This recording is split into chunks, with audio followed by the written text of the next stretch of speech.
여기까지 인도하신 우리 성삼일체 하나님의 은혜를 참으로 감사합니다. 어느덧 구원론을 마무리하는 강의 시간이 되었습니다. 개혁과신앙 길라잡이 5번째 주제는 성령론이었죠. 공부를 했습니다. 자, 성령론을 통해서 성령님이 누구신가 라고 하는 이제 큰 주제를 살폈다면, 구원론이라고 하는 것은 이제 그 성령님의 사역이 어떠한 것인지를 밝히는 주제다. 사실상 성령론이고 구원론이고 성령론인데, 이 두 가지를 같이 다루게 된다면 일단은 책이 두꺼워지겠죠. 이거보다 2배로. 저는 이제 역량이 부족해서 내용이 지나치게 방만해질 것을 우려해가지고 성령론과 구원론을 분리해서 다루었다는 것을 미리 알리겠습니다. 먼저 알립니다. 우리 신앙의 근거가 되는 것, 지금 이제 성경신앙의 주제로 제가 첫 번째 강의를 올렸습니다. 바로 계시론입니다.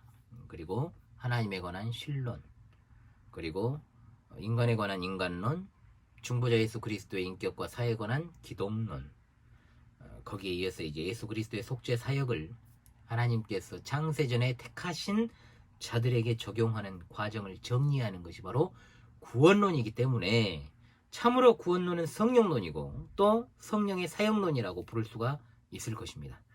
자, 인간은 그 죄와 허물로 인해서 전적으로 타락했습니다. 영적으로 무능력한 존재입니다. 하나님을 찾을 수도 볼 수도 없습니다. 구원은 인간 스스로가 쟁취할 수 없습니다.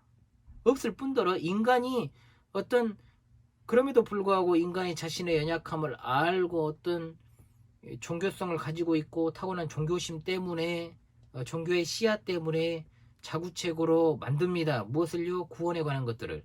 다양한 구원의 방편들이 있지 않습니까? 자연종교, 미신, 그냥 나무, 돌, 바위, 태양부터 눈앞에 보이는 모든 것들을 신으로 만들고, 또는 인간을 신격화해서 숭배하는 것에 이르기까지, 이 모든 구원의 인간이 만들어낸 구원의 방편, 자연종교나 미신들은 절대로 아무런 도움이 되지 않는 것이죠. 사람이 구원받을 수 있는 길은 오로지 성삼위일체 하나님의 구원의 작정과 섭리사 안에서 택하신 자들에게 성취된 예수 그리스도의 속죄 사역을 성령 하나님께서 적용하여 주실 때 그 구원의 길이 열리게 되는 것입니다. 따라서 기독교는 아래에서 위로 가는 종교가 결코 아닙니다.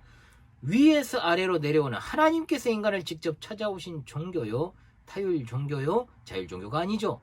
또한 그 길을 따라가는 구원의 전 과정에 있어서도 인간 스스로 그 길을 헤쳐나가는 것이 아니라 하나님의 은혜로만 가는 길이기 때문에, 사람의 구원이라는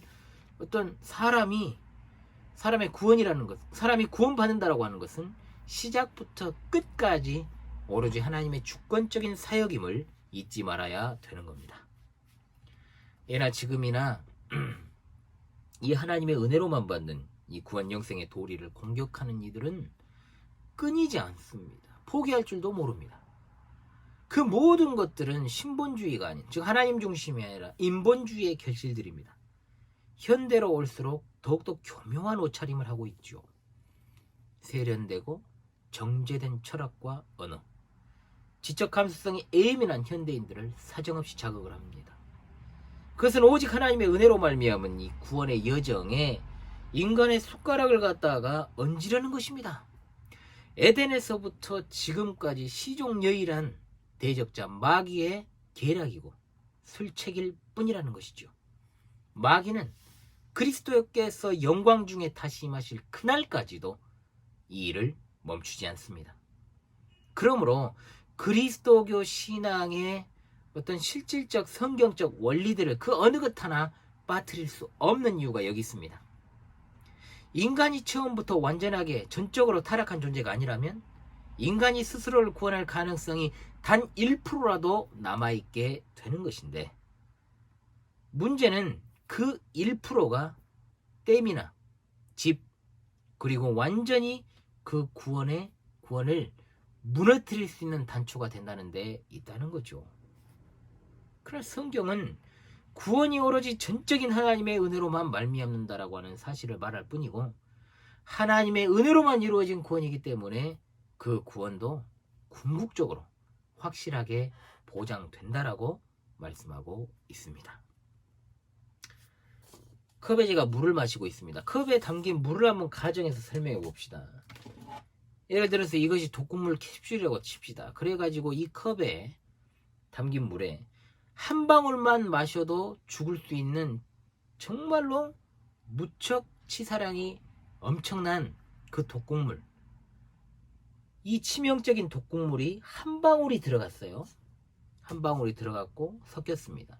또는 여러 방울이 들어갔습니다. 들어갔든 상관없이 그 독극물이 한 방울이라도 들어간 그 컵의 물은 이미 독극물입니다. 그냥 물이 아니죠. 마시게 되면 이제 죽게 되는 것은 매 한 가지라 이 말입니다. 그런데 어떻습니까? 우리 신앙에 있어서 적당주의는 존재할 수 없다는 것입니다. 한 방울이 들어가든 5방울이 들어가건 10방울이 들어가건 들어갔다면 그걸 마시면 죽는 것입니다. 이단이 이와 같은 겁니다. 좀 험악한 이단, 사회적으로 문제가 많이 있는 이단들의 어떤 사상, 그것들을 멀리하게만 하면 그것을 피할 수 있다고 생각하십니까?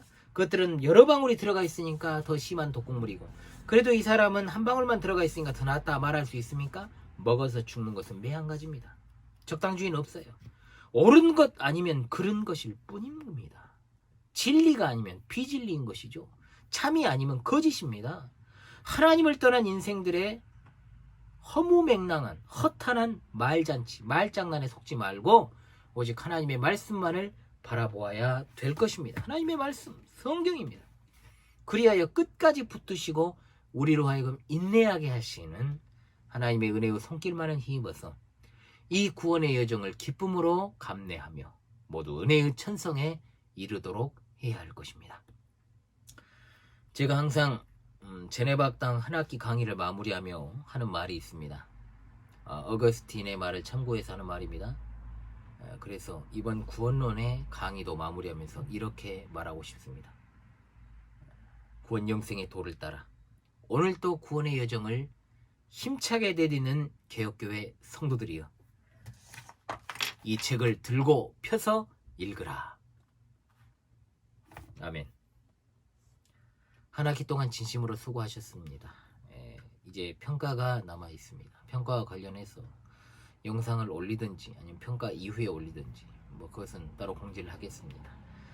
제네바 학당 회원은 아니지만 본 채널을 구독하시고 또 시청하시는 여러분들도 하나님의 때가 이르러 본 교회의 회원이 되고요, 제네바 학당의 회원이 되는 그날이 올 수 있기를 간절히 소망하면서 이 귀한 구원론 강의를 마칩니다. 지금까지 희원월이었습니다. 구독, 좋아요, 알림 설정은 우리 모두를 행복하게 하고 즐겁게 하는 요소가 될 수 있습니다. 지금까지 감사합니다. 여러분의 강의였지만 부족한 이 사람의 강의를 들어주셔서 참 감사합니다. 그러나 무엇보다도 나를 구원하신 하나님 참 감사합니다. 할렐루야, 아멘.